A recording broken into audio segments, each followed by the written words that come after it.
नमस्कार, आभार, अभिनंदन, स्वागत आप सभी का 1.25 लाख में। 1.25 लाख में सबसे पहला सवाल कि आखिर में चल क्यों नहीं रहा बाजार। निफ्टी में अगर हम देखें तो लगातार एक दायरे के अंदर कामकाज करता हुआ।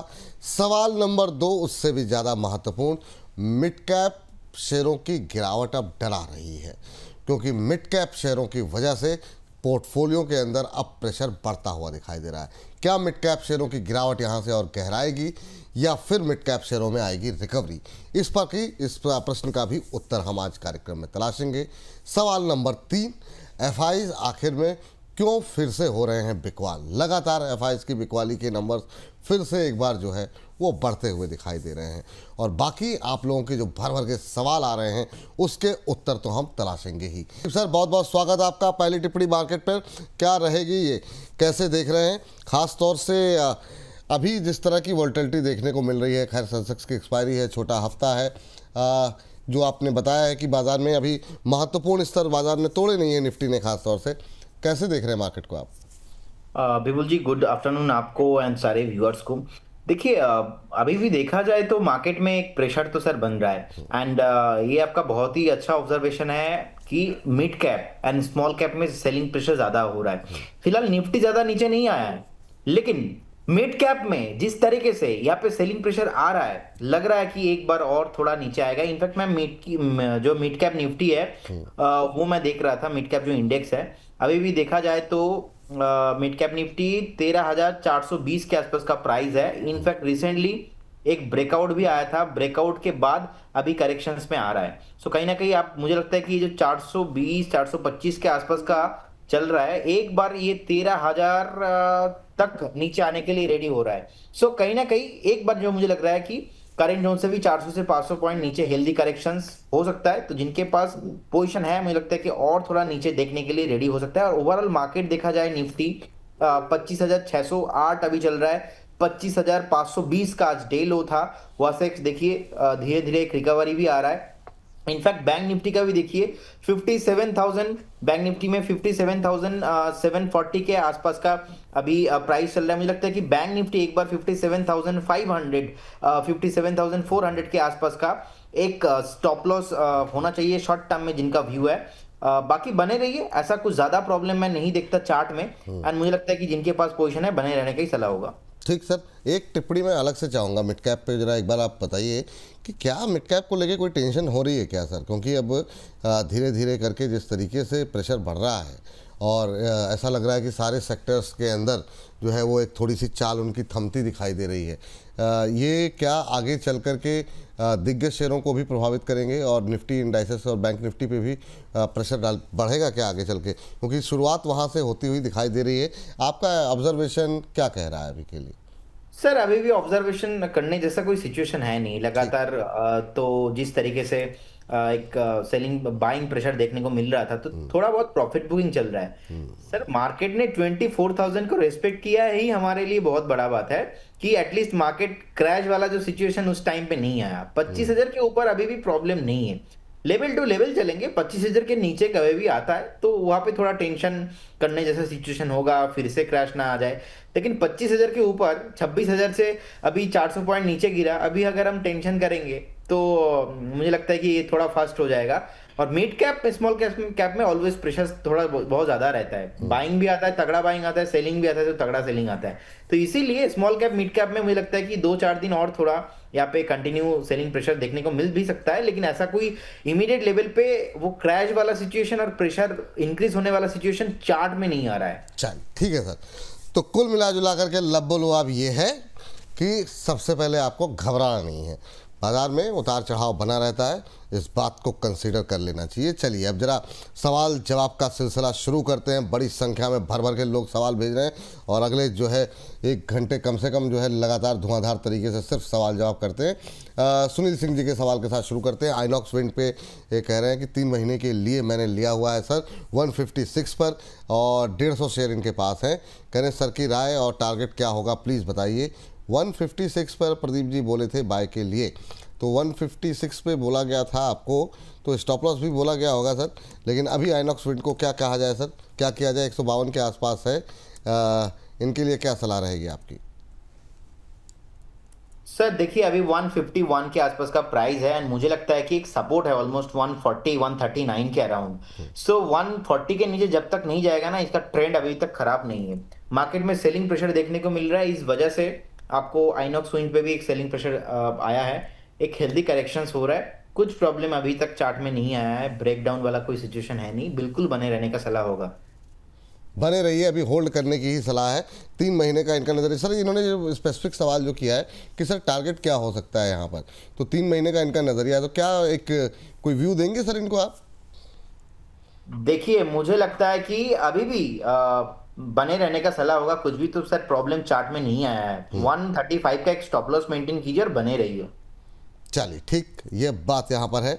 अगला प्रश्न आया है आकाश त्रिपाठी जी की तरफ से। आकाश त्रिपाठी जी जानना चाह रहे हैं मॉसशिप के बारे में।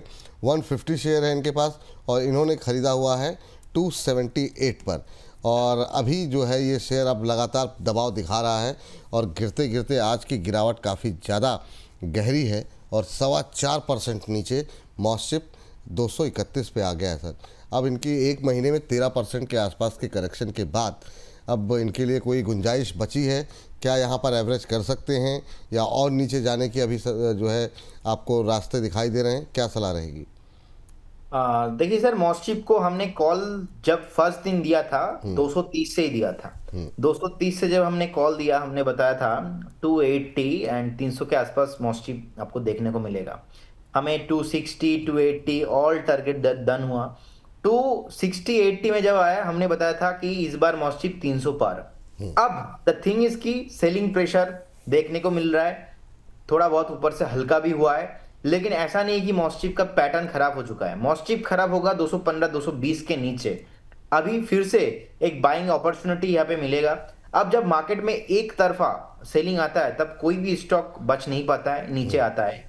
तो मॉसचिप के साथ ही वही हो रहा है अभी। मुझे लगता है कि एक बाइंग जोन और एवरेजिंग जोन के आसपास है, लेकिन जब ये स्पेसिफिक वर्ड मैं यूज कर रहा हूँ कि एवरेज, तो ऐसा नहीं कि आपके पास ऑलरेडी एक ओवर पोजीशन था, आपने फिर से एवरेज कर लिया। अगर मॉसचिप 22 या 212 210 के नीचे सस्टेन करने लगेगा तो इसमें व्यू बदल जाएगा, इसमें हमको रहना नहीं है। तो 222 का एक डीप लगाया था एंड आई डोंट थिंक ये 220 215 के नीचे सस्टेन होगा। अगर इससे पहले जब तक है कुछ भी प्रॉब्लम नहीं है अभी। मुझे लगता है कि जिनके पास पोजीशन है बिल्कुल अब बने रहिए। बिल्कुल बने रहिए, अभी के लिए होल्ड करने की सलाह है। सेजल राउत जी अगले दर्शक का प्रश्न है। उससे पहले शिव शंकर चतुर्वेदी जी ने हमारे प्राइम मेंबरशिप ली है, तो welcome to the family Shiv Shankar ji, बहुत बहुत धन्यवाद आपने हमारी प्राइम मेंबरशिप ली उसके लिए। और सेजल राउत जी RIL के ऊपर जानना चाह रहे हैं, सुबह भी बातचीत हुई थी इस पर। 1468 पे इन्होंने लॉन्ग पोजीशन जो है ली हुई है अपनी, और कह रहे हैं लॉन्ग टर्म का व्यू है RIL पे लॉन्ग टर्म व्यू अगर ले रखा है आपने तो फिर पूछने की आवश्यकता ज़्यादा है नहीं, लेकिन फिर भी हम अभी के लिए और बहुत सारे दर्शकों के सवाल चूँकि RIL पे रहते हैं, हम एक रिव्यू लेते हैं। सर 1% के आसपास की मजबूती RIL 1487 के आसपास, क्या सलाह रहेगी? इन्होंने 1468 पे बाई किया हुआ है, लॉन्ग टर्म का व्यू है, होल्ड करें? बिल्कुल बिल्कुल जी, मुझे लगता है कि बने रहने का सलाह होगा, कुछ भी प्रॉब्लम है नहीं। अब जिस तरीके से हमने देखा 1360 1350 के आसपास एक सपोर्ट लिया था रिलायंस इंडस्ट्री ने, और वहाँ पे परफेक्ट बाइंग था, हमने रिकमेंड भी किया था। उससे पहले भी मार्केट जब नीचे आया था ऑलमोस्ट 1260 एंड 1250 के आसपास एक बढ़िया सपोर्ट लिया था। ओवरऑल बिजनेस जो है बहुत बढ़िया है, एक सिग्निफिकेंट रिटर्न, एक प्रोमिनेंट कंपनी है, लास्ट 20 ईयर से रिटर्न देके आ रहा है। ऐसा कोई इमीडिएट लेवल पे मैं प्रॉब्लम देखता नहीं हूँ। अगर कुछ अनसर्टेनिटी नहीं आता है, अगर कुछ ज़्यादा बड़े लेवल पे क्रैश नहीं आता है, तो रिलायंस इंडस्ट्री के लिए तो कुछ भी प्रॉब्लम है नहीं। और अभी का जो लेवल है मुझे लगता है कि आपको 1750 1800 जाने के लिए रेडी हो रहा है, 1500 तो हो ही गया। अभी अगर इमीडिएट लेवल पे 1650 और 1700 के आसपास भाव रहता है तो मैं एक बार उनको फ्रेश बाई या तो एवरेज या तो होल्ड करने के लिए भी मना करता, शॉर्ट टर्म में इंक्रीज हो जाता है। लेकिन अभी का जो वैल्यूएशन है मुझे लगता है कि यहाँ से भी ऊपर जाने के लिए रेडी है। एक बार के लिए मुझे लगता है कि 1750 1800 on the way, coming soon. बिल्कुल बने रहिए जिनके पास पोजीशन है। हाँ, ये बात यहाँ पर निकल करके आई है और इन सब के बीच में चलते हैं अगली टिप्पणी के लिए।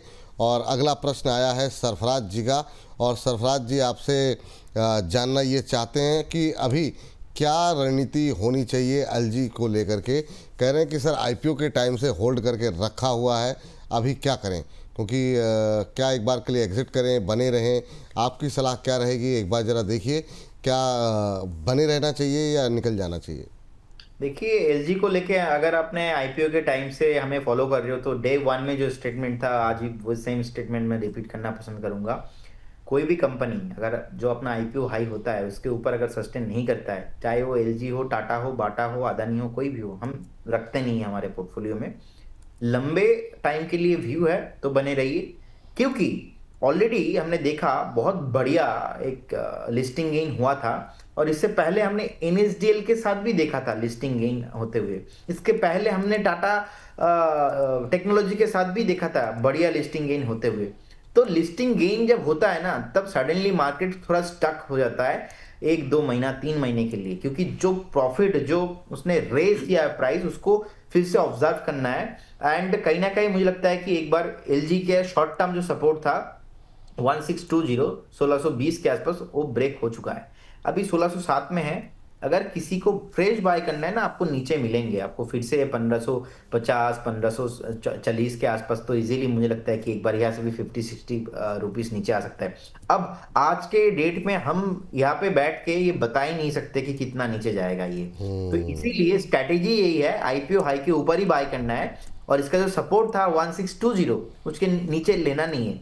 अब ये नीचे आने दीजिए इसको, हम फिर से इसको 1560 1500 1450 थोड़ा देखेंगे, टाइम करेक्शन होगा, प्राइस करेक्शन होने दीजिए, फिर से एक्यूमुलेट करेंगे। तो इसीलिए हम कहते हैं कि व्यू अगर 2-3 साल का है लंबे टाइम के लिए बने रहिए। शॉर्ट टर्म व्यू में अभी पैसा नहीं बनेगा, ऑलरेडी लिस्टिंग इन हो चुका है, अभी आपको चुपचाप 3-4 महीना बैठना पड़ेगा। एनएसडीएल के साथ भी हमने देखा था सेम चीज, एनएसडीएल नीचे आ रहा है। जी बिल्कुल सही कह रहे हैं सर। और अभी जो है 1140 पे आपने लिया था, 1600 का भाव है, तो अभी भी अगर देखें तो आईपीओ प्राइस से काफ़ी ऊपर है। तो ठीक है, आप अगर रुक सकते हैं तो ठीक है, नहीं रुक सकते हैं तो भी आपको अच्छे रिटर्न मिल रहे हैं। चलिए इस बीच अगली टिप्पणी लेते हैं। और असगर अंसारी साहब हैं, कह रहे हैं आवाज़ के जादूगर विपुल सर और आर्थिक जगत के बेबाक प्रवक्ता प्रदीप सर को नमस्कार, और इतना अच्छा लिखने के लिए आपको बहुत बहुत नमस्कार। कह रहे हैं सर मेरे पास 48 रुपये के भाव से ओला के 1200 शेयर हैं, इसे 1 साल के अंदर किस भाव पर बुक करना चाहिए, मुझे आपकी राय पर भरोसा रहेगा। अच्छी बात यह है सर कि आपने 48 पर लिए हैं, अभी आए हैं रिजल्ट, और रिजल्ट के बाद हो रही है ज़बरदस्त पिटाई ओला के शेयर में इस समय जो है।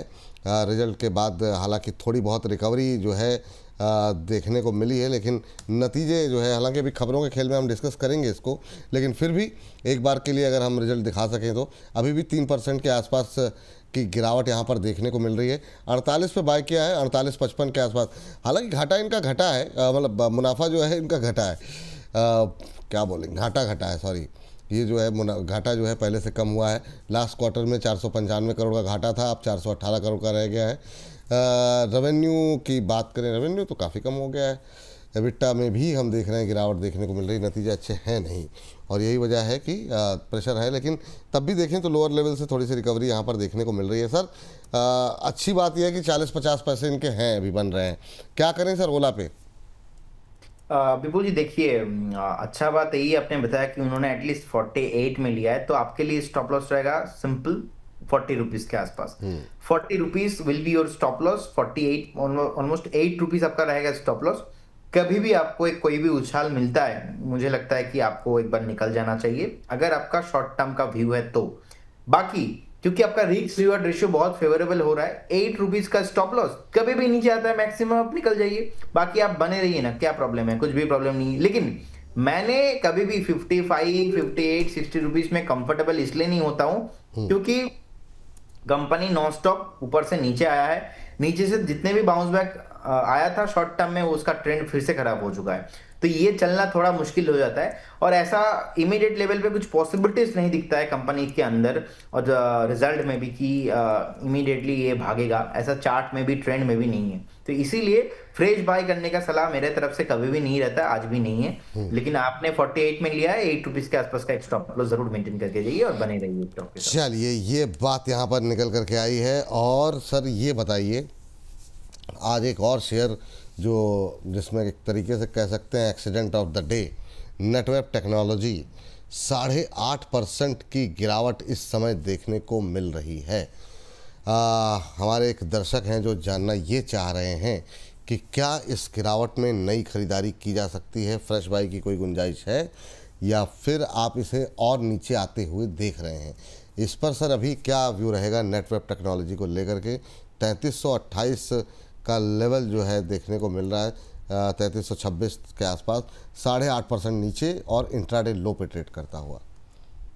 सर सच बताऊं, मैं ऑलरेडी नेटवेब को हमारे क्लाइंटों को कॉल दिया था आज से आई थिंक 1 महीना पहले। तो थोड़ा बहुत उस टाइम पे हायर प्राइस था और हमने क्लाइंट को बताया था नीचे आएगा तो हम लेंगे, नहीं तो नहीं लेंगे। तो ये भाई साहब नीचे नहीं आया, सीधा सीधा 4,000 के ऊपर। तो हमने नहीं लिया, नहीं लेंगे, नीचे आएगा तो फिलोसफी हो तभी लेंगे। अब 4,000 4,200 के आसपास आप ही के शो में आज से 2-3 हफ्ता पहले भी मैंने बताया इसको नीचे आएगा तो लेना ही है, उससे पहले लेना नहीं है, क्योंकि वैल्यूएशन कंफर्ट नहीं आ रहा था, शॉर्ट टर्म में ओवर वैल्यूड हो गया था। अभी कोई भी एक्सीडेंट नहीं है, ये मुझे लगता है कि टेक्निकल के आधार पे होता है, सब कुछ ओवर वैल्यू हो जाता है फिर से नीचे आता है। मुझे लगता है कि एक बाइंग जोन के आसपास आ चुका है, स्टैगर बनाने पे जिनके पास पोजीशन नहीं है, आपको पोजीशन बिल्ड करने के बारे में सोचना चाहिए। लेकिन अभी भी ज्यादा ओवर वैल्यूएशन लग रहा है, क्योंकि जिस तरीके से पैनिक सेलिंग यहाँ पे हो रहा है, एक बार करेंट जोन से भी 100-200 पॉइंट का एक बार करेक्शन हो जाता है तो आपको धीमे धीमे एक बाइंग जो है इनिशिएटिव यहाँ के करके चलना है और व्यू रखना है 6 to 8 months। तो तो इसीलिए हम कहते हैं कि ओवर वैल्यूएशन पे मत खरीदिए, नीचे आता है देन बाय कीजिए। तो 3200 के आसपास खरीदें या थोड़ा अभी खरीद लें, थोड़ा फिर नीचे आए फिर खरीदें, क्या स्ट्रेटजी क्या होगी? 20% 3300 के आसपास, 30% इन्वेस्ट होगा 3200 के आसपास, और बाई चांस अगर 3150 3,000 के आसपास आता है तो इस बाकी पूरा इन्वेस्ट करना है। मतलब 3,000 वैल्यूएशन नेटवेब के लिए इज वेरी गुड थिंग। अब शॉर्ट टर्म में रैली होगा, अब क्या होता है, अभी इमीडिएटली लेवल पे भागेगा नहीं। शॉर्ट टर्म में आप ट्रेंड था, उसके बाद फिर से करेक्शन, अभी होगा कंसोलिडेशन। उस कंसोलिडेशन पे आपको पैनिक नहीं होना है, कंसोलिडेशन पे आपको थोड़ा बहुत टाइम लगेगा तो वेट करना है। तो ऐसे पार्ट पार्ट में आपको बाइंग करना है। Think like a fund manager, don't think like a investor. वाह, अरे सर अब आपके गुण थोड़ी सबके अंदर आ जाएंगे। हाँ ठीक है, आपके साथ रहते रहते थोड़ा बहुत मतलब जो है 2-4 बूंदे ज्ञान की कहीं मिल जाए तो फिर मतलब चलिए सर, अब अगली टिप्पणी हमारे एक दर्शक हैं, युवराज जी हैं, और युवराज जी जानना ये चाह रहे हैं कि आपने नेटवर्क के बारे में तो बता दिया, ये बताइए NSDL कब बाई करें गुरुवार? तो ये जो है आपको गुरु मानते हुए आपसे जानना चाह रहे हैं कि अभी अगर NSDL खरीदना हो तो कब खरीदना चाहिए? अभी अगर देखें तो NSDL चल रहा है 1071 पे, अभी आप जिक्र भी कर रहे थे इसका, आज सुबह भी हम लोगों ने जिक्र किया 3% नीचे है। किस भाव पे कंफर्टेबल होंगे सर? सर मुझे लगता है कि तो अभी एनएसडीएल पे हाथ लगाना नहीं चाहिए। एंड मेरा बहुत ही इसमें उसको लेके नेगेटिव व्यू था, उस टाइम पे नीचे नहीं गिरा तो अभी नीचे गिर रहा है। तो मुझे लगता है कि एक बार फिर से हमें ये 1,000 के नीचे भी प्राइस मिल सकता है। अब गिरते हुए शेयर को एवरेज नहीं किया जाता, गिरने के बाद अगर कंसोलिडेशन होता है उस टाइम पे हम एक बार बता सकते हैं। तो वैल्यूएशन कंफर्ट अभी भी एनएसडीएल को लेके मेरा है नहीं। अगर कल को फिर से एक थोड़ा बहुत टाइम गुजारने के बाद अगर कंसोलिडेशन होता है तो then we should think at least, लेकिन अभी तो नहीं, बिल्कुल नहीं। अभी फ्रेश नीचे आने के लिए रेडी हो रहा है। रिसेंटली 1150 का जो लेवल था उसको ब्रेक किया है, 1100 का लेवल ब्रेक किया है, अभी 1071 के आसपास का चल रहा है। तो हो सकता है कि फिर से आपको ये 950 के आसपास आ जाए, तो एक बार वेट करके जाइए, अभी नहीं। अभी मत खरीदिए, गिर रहा है तो और ज़्यादा गिर सकता है कहीं टेंशन में, और वैसे ही आदमी जो है मिड कैप और स्मॉल कैप की जो पहले से पोर्टफोलियो में है वही परेशान कर रहे हैं, और ज़्यादा गिर गया तो फिर दिक्कत हो जाएगी। चलिए इस सबके बीच में लेकिन आपको बता दें, जैसे NSDL पे बात हुई ना, आज बड़े अच्छे अच्छे शेयरों पे प्रदीप जी से बातचीत हुई है, और सारे के सारे जो है वो आपके इंटरेस्ट वाले शेयर्स हैं। और सुबह 11:30 बजे हमारा ये सेगमेंट अपलोड हुआ है, जा करके अवश्य देखिए इसको। और शेयर शानदार कहाँ बने खरीदार, इस थंब के साथ आपको ये हमारा सेगमेंट मिल जाएगा, जिसमें क्रॉस द बोर्ड कई आप लोगों के पसंदीदा शेयरों पे जिसमें हमने बातचीत की हुई है। SBI, Adani Wilmar, BSE, BEL, Paytm, Adani power, Adani port, Jio finance, Suzlon, NSDL, CDSL, Apollo micro, Motherson Sumi wiring, Motherson Sumi, GMR airport, R power, RIL, Nalco, Hindalco. और बड़ा अच्छा प्यार मिल रहा है आप लोगों का, काफ़ी लोगों ने उस पर बहुत सारे कमेंट किए। आप लोग भी जाइएगा, देखिएगा इस कार्यक्रम के बाद, और अपनी टिप्पणियाँ बताइएगा कैसे लग रहे हैं प्रोग्राम आपको। चलिए तो आगे बढ़ते हैं, और हम जो है अगली टिप्पणी के लिए चलते हैं अगले दर्शक के पास।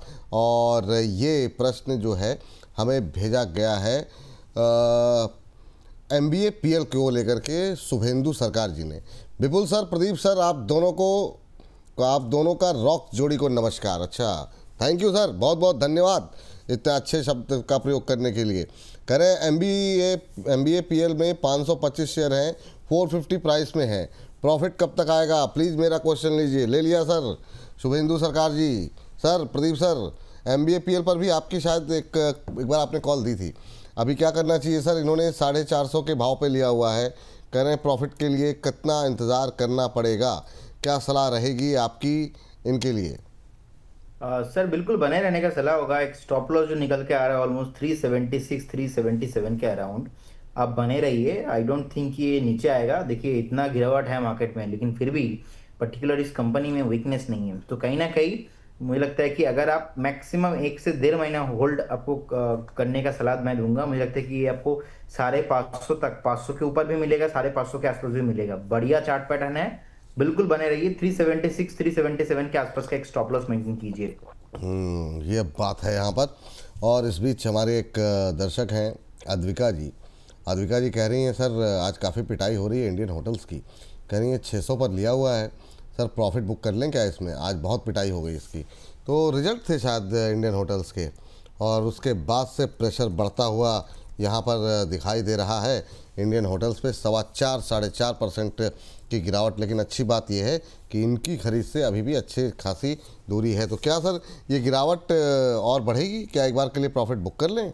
क्या टिप्पणी रहेगी आपकी, क्योंकि 600 की खरीद है इनकी?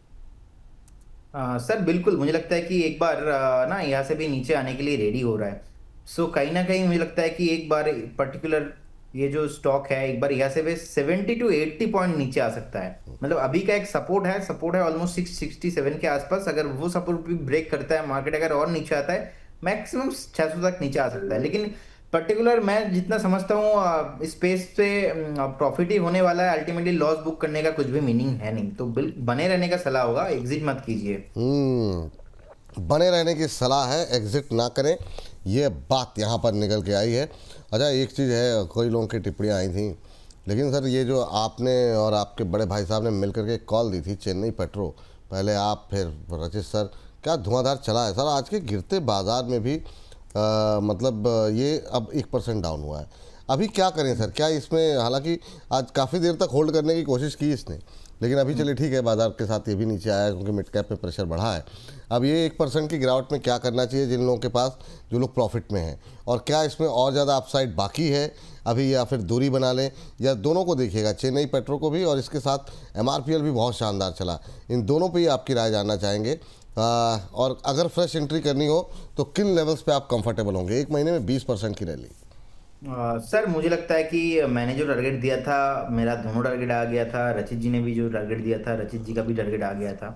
तो बिल्कुल एक बार प्रॉफिट बुक करने का सलाह मैं दूंगा। और आज भी देखिए 1018 1015 के आसपास का जैसे ही आया था, वहां से पूरा प्रॉफिट बुकिंग देखने को मिल रहा है। तो लोगों ने भर भर के यहाँ पे प्रॉफिट बुक किया है। और मैं ही समझता हूँ कि शॉर्ट टर्म में जितना रैली होगा, फिर से अगेन आपको वो प्रॉफिट बुकिंग भी आते हुए दिखाई देंगे।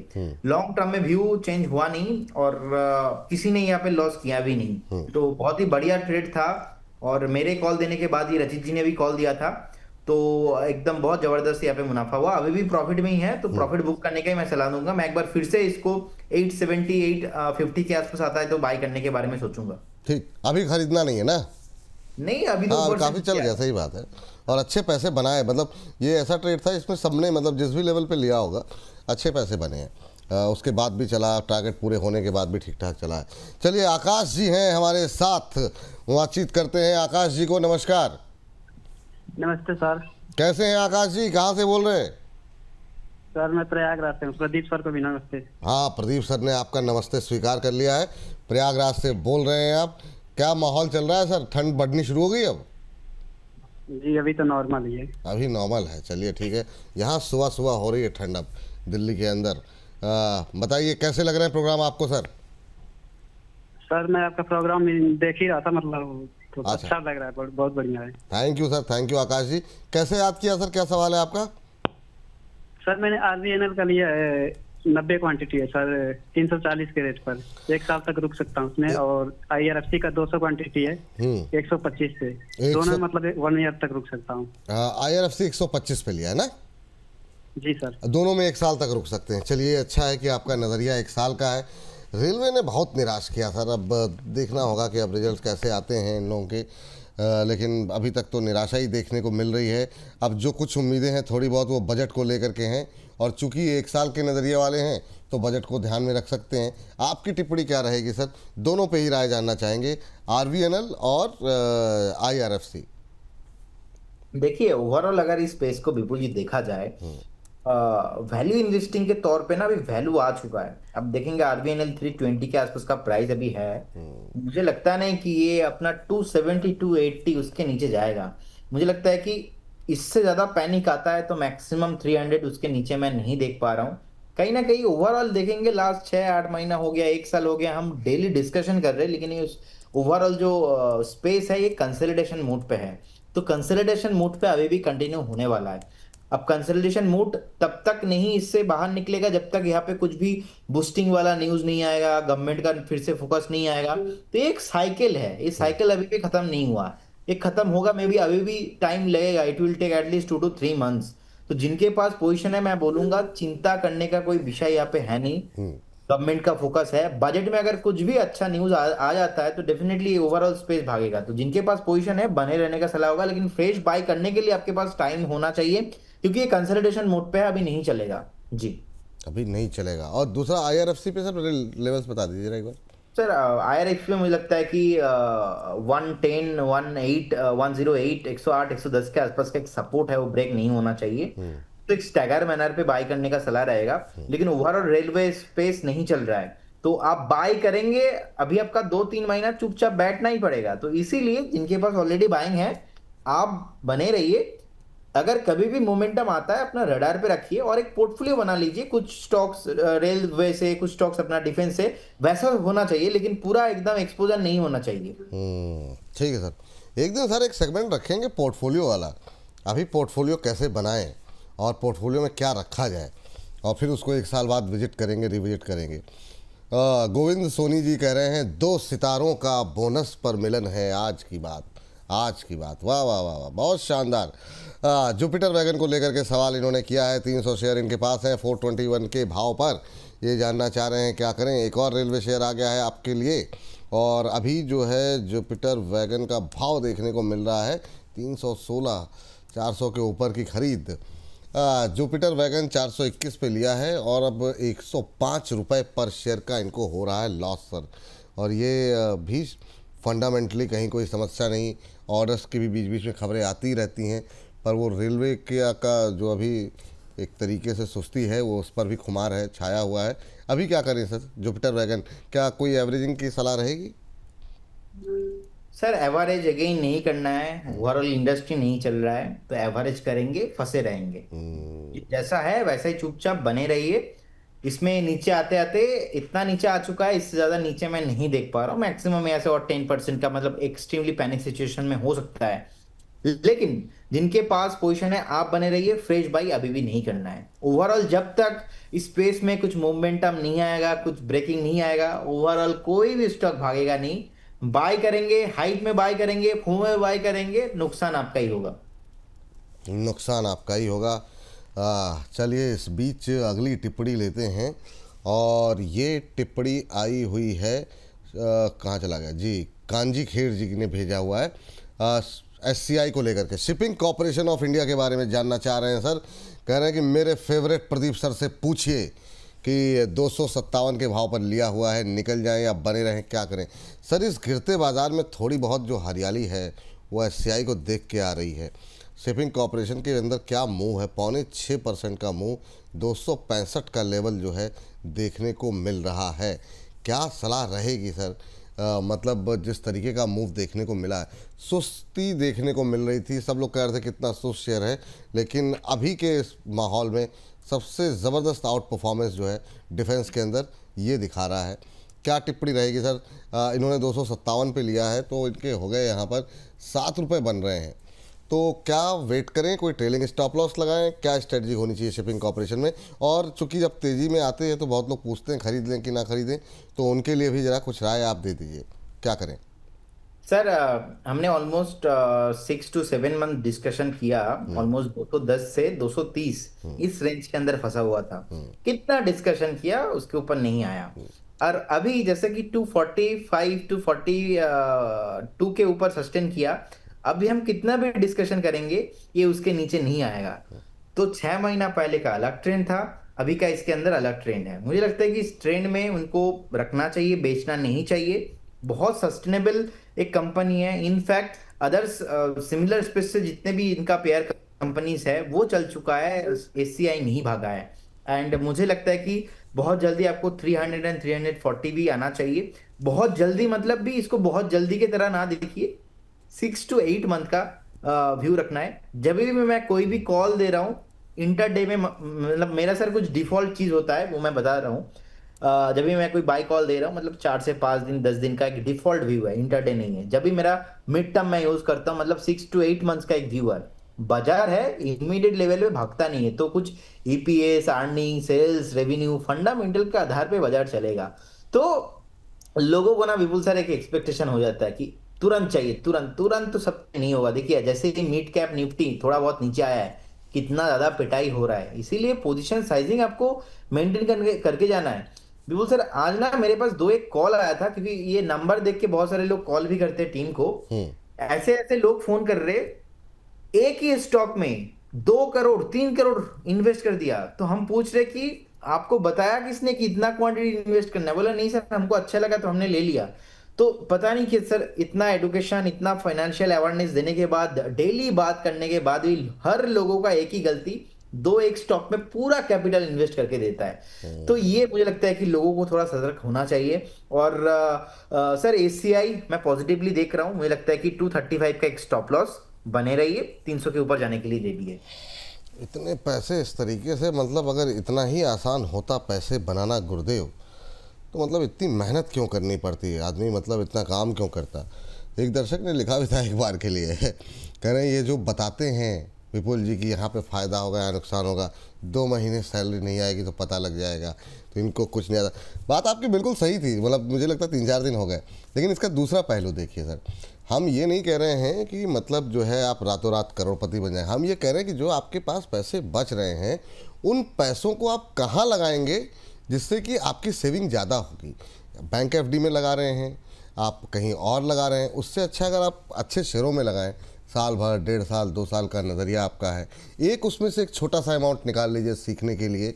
जो भी आपका अमाउंट एक्स्ट्रा बच रहा है, सबके लिए अलग अलग होगा, किसी के लिए 500,000 होंगे, किसी के लिए वो 1-2 लाख रुपए होगा। उसमें आप ट्रेडिंग कर सकते हैं। उसमें ये मान के चलिए कि थोड़े से लॉस भी होंगे, थोड़े प्रॉफिट भी होंगे। इस स्ट्रेटजी के साथ चलेंगे तो आपको अच्छे प्रॉफिट मिलेंगे। आपकी सेविंग्स जितनी होगी वो तेज़ी से बढ़ती हुई दिखाई देगी। एक हिस्सा म्यूचुअल फंड में डालिए, थोड़ा सा पैसा गोल्ड में डालिए। तो एक स्ट्रेटजी, एक सलाह जो है वो आप लोगों को हम बताते हैं, जिससे आप अपने पास जो इकट्ठा अतिरिक्त पैसे हैं जो आपके खर्चे से बच गए हैं, उसको आप कैसे बचाएं जिससे कि आपके बच्चों के लिए वो पैसे और तेज़ी से बढ़ते हुए दिखाई दें। तो बस इतनी सी बात है सर, बाकी कोई जादू नहीं है यहाँ पर कि आपको पैसा कमाने का तरीका कि आज ही आज में कुछ हो जाएगा, ऐसा कुछ भी नहीं है। तो घोस्ट राइडर साहब कह रहे हैं आपके लिए सर कि विपुल सर और प्रदीप सर को मेरा प्रणाम। विपुल सर कृपया डिफेंस में इन्वेस्टमेंट के लिए बताइए। BDL, Apollo micro, Astra micro, Cochin, Mazagon dock, ये उन्होंने 4-5 शेयर लिखे हुए हैं। और ये बिल्कुल अब ये थीम जो है थोड़ा सा ढीली पड़ गई, हम लोगों ने काफ़ी बात कर ली। क्या इस सुस्त पड़ती थीम में कुछ कहीं पर कुछ पैसे डालने लायक है? थोड़ा थोड़ा करके जो इन्होंने 5-6 नाम दिए हैं, Apollo micro, Astra micro, BDL, Cochin, Mazagon dock, कहीं पर आपने देखा? चूँकि आप तो निगाहें आपकी रहती हैं, तो ये जो गिरता हुआ बाजार है, ये कोई बाइंग अपॉर्चुनिटी कहीं पर है सर?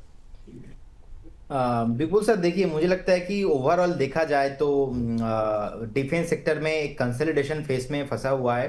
तो कहीं ना कहीं मैं पॉजिटिव पहले भी था, अभी भी हूं। लेकिन अभी अगर आप सेफ खेलना चाहते हो, एज ए फंड मैनेजर की तरह एक्ट करना चाहते हो, तो आपको अभी 30-40% इन्वेस्ट होना चाहिए। By chance crash, by chance यहाँ से थोड़ा बहुत नीचे आता है, तो तब जाके आपको पूरा इन्वेस्ट करना चाहिए।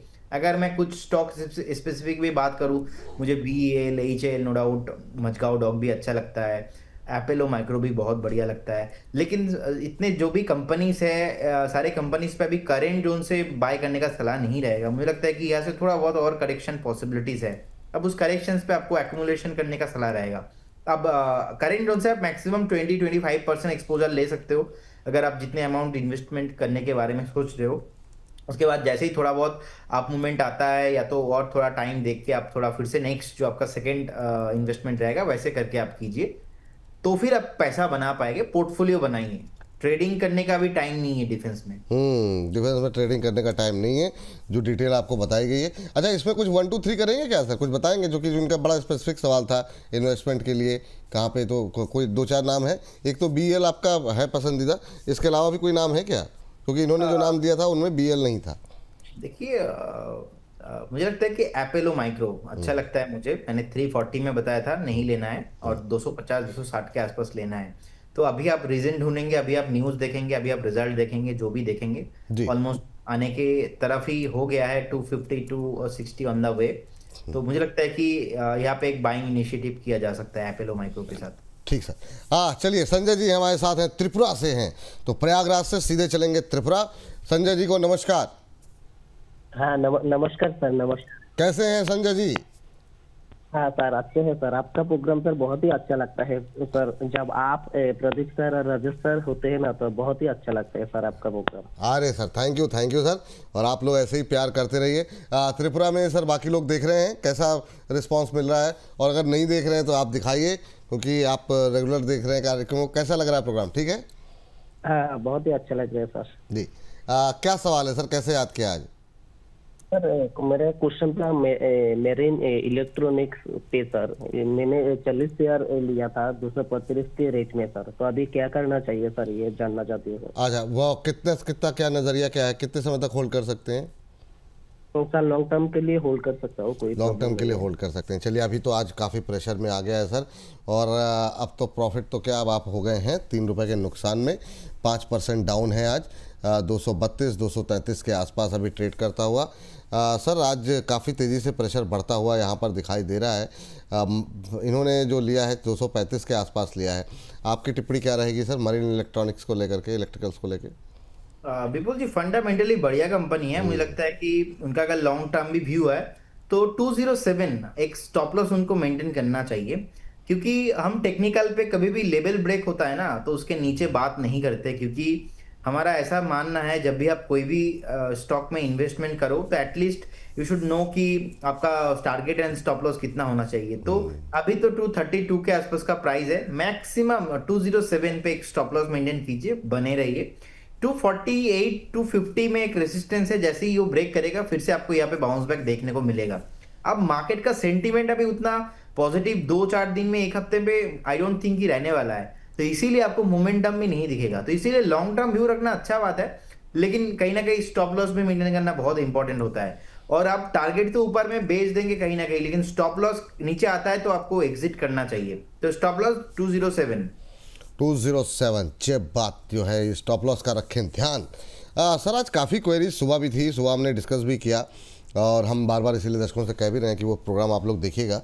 लेकिन आज अभी भी क्वेरीज हैं पेटीएम को लेकर के काफ़ी ज़्यादा। किस तरीके का मोमेंटम आज देखने को मिल रहा है? 4.5% की तेज़ी अब हो गई है इतने गिरते हुए बाज़ार में, 1325-26 के आसपास। कुछ लोग हैं जो कि 12.5-1300 के आसपास लेकर के बैठे हुए हैं। कुछ लोग हैं जो जानना चाह रहे हैं कि अभी क्या करना चाहिए। आज 52 वीक हाई भी लगाया है इसने, तो अभी जो फ्रेश बाई करना चाह रहे हैं उनके लिए भी, जो लोग हायर लेवल पे हैं उनके लिए भी, और जिन लोगों ने नीचे पे लिया हुआ है, क्या ये प्रॉफिट बुक करने का वक्त है या अभी तो पार्टी शुरू हुई है? सर देखिए, मैं आपको तीनों आंसर देता हूँ। सबसे बड़ा स्कैम मैं बता देता हूँ क्या है। ये जो क्वेश्चन है ना अपने आप कि सर अभी बाय करे क्या, दैट इज स्कैम। अब मैं इसका एक्सप्लेनेशन देता हूँ आपको। पेटीएम में मैं नेगेटिव था, पेटीएम में मैं पॉजिटिव हुआ 1070 के ऊपर। 1070 के ऊपर जब तक है तब तक पेटीएम के साथ मैं हूँ। अब कब तक हूँ? 1300 में हूँ, 1600 में हूँ, 2000 में भी रहूंगा। मैं एक बार प्रॉफिट बुक करके आऊंगा अगर मैं एज ए फंड मैनेजर की तरह सोच रहा हूँ, तो एज ए फंड मैनेजर मैं एक बार प्रॉफिट बुक करके आऊंगा 1850-1900 के आसपास। उससे पहले मैं प्रॉफिट बुक ही नहीं करूंगा। अब जिन लोगों ने आज तक बाय किया उनको करना चाहिए ट्रेल 1330। अब 1330 के आसपास अभी प्राइस है, अभी का ट्रेलिंग स्टॉप लॉस होना चाहिए ऑलमोस्ट 1250 के आसपास। उससे नीचे जाएगा शॉर्ट टर्म में आपको प्रॉफिट बुक करना चाहिए। अभी का जो पेटीएम का ट्रेंड है, लग रहा है कि एक बार 1650 1600 ऑन द वे, तो बिल्कुल करेंट उनसे भी बाय करने का सलाह रहेगा। लेकिन करेंट जोन से भी आप बाय करते हो तो 1250 का स्टॉप लॉस आपको मेंटेन करना पड़ेगा।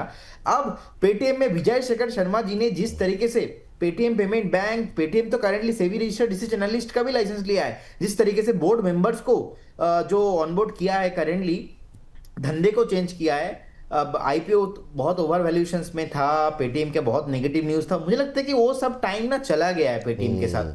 तो कहीं ना कहीं पेटीएम का अच्छा दिन आ चुका है और अच्छे दिन के साथ ही हमें अभी रहना चाहिए।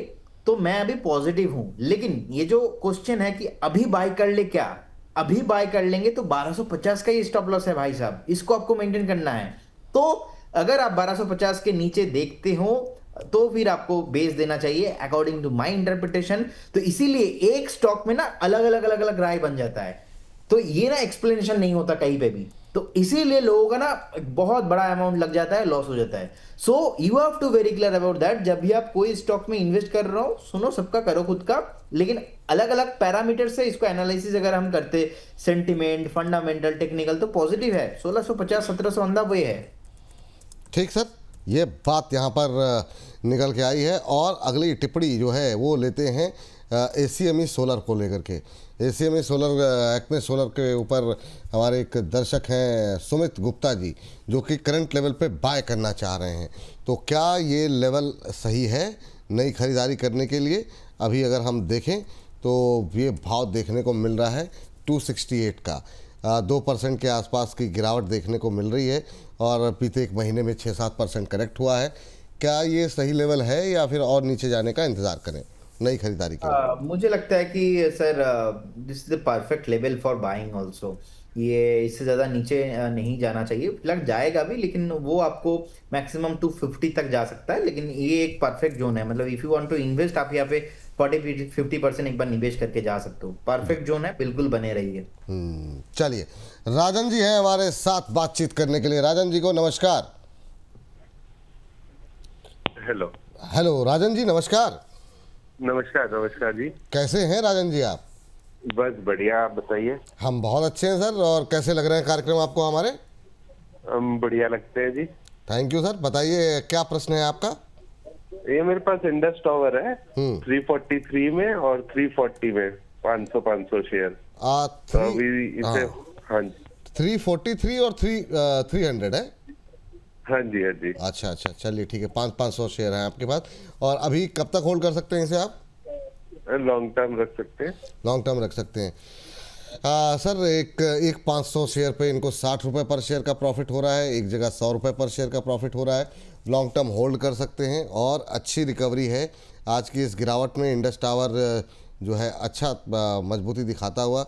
अभी यहाँ पर अब भारती को लेकर के भी खबर यहाँ पर थी, काफ़ी सारी खबरों में रहा। वोडाफोन की रैली में भी पार्टिसिपेट किया। क्या करें, ये कहाँ पर इनको प्रॉफिट बुक करना चाहिए? नज़रिया लॉन्ग टर्म का है सर। विपुल जी, हमने कॉल भी दिया था 340-350 के अराउंड, तो उसके बाद स्टॉक भाग भी रहा है। सो कहीं ना कहीं मुझे लगता है कि 320 में एक रेसिस्टेंस है मैक्सिमम आपको, 420 में एक रेसिस्टेंस है मैक्सिमम आपको। ये 415 420 शॉर्ट टर्म में आते हुए दिखाई देंगे, लेकिन वहां से आने के बाद एक बार प्रॉफिट बुकिंग भी होना चाहिए। उस प्रॉफिट बुकिंग के बाद अगर 420 के ऊपर सस्टेन करता है, देन इसमें एक रैली आएगा। उस रैली में आपको 480 500 और उसके ऊपर भी आते हुए दिखाई देंगे। अभी का जो रैली है शॉर्ट टर्म में प्राइस एक्शन के हिसाब से रैली आपको 413 415 तक लेके जाएगा। 420 में रेसिस्टेंस है, वीकली बेसिस पे क्लोजिंग चाहिए 420 के ऊपर। तो 420 एक मेक और ब्रेक जोन है। 420 के ऊपर सस्टेन करने पे नेक्स्ट मूव स्टार्ट होगा। 420 पे पर एक रुकावट है, वो क्रॉस किया उसके बाद नई तेज़ी आएगी। तो आप देख लीजिए आपको किस तरीके से स्ट्रेटजी प्लान करनी है, अभी प्रॉफिट बुक करना है या वेट करना है। सर चूँकि अब इंडस टावर का जिक्र छिड़ा है तो वोडाफोन को भी थोड़ा समेट लीजिए। और 9 रुपये 35 पैसे का भाव अभी देखने को मिल रहा है, आधे % की आज गिरावट है। 9 रुपये 36 पैसे का भाव। हालांकि जिस तरह की मिड कैप स्मॉल कैप में आज प्रेशर देखने को मिल रहा है, ये अछूता है अपना जो है एक रेंज इसने बनाई हुई है, उसी दायरे में कामकाज कर रहा है, ऊपर भी नहीं जा रहा है। हालांकि एक रैली आ चुकी है यहाँ पर ठीक ठाक, बीते एक महीने में 10-10.5% की रैली। क्या कहेंगे सर, क्या टिप्पणी रहेगी वोडाफोन आइडिया पे अभी?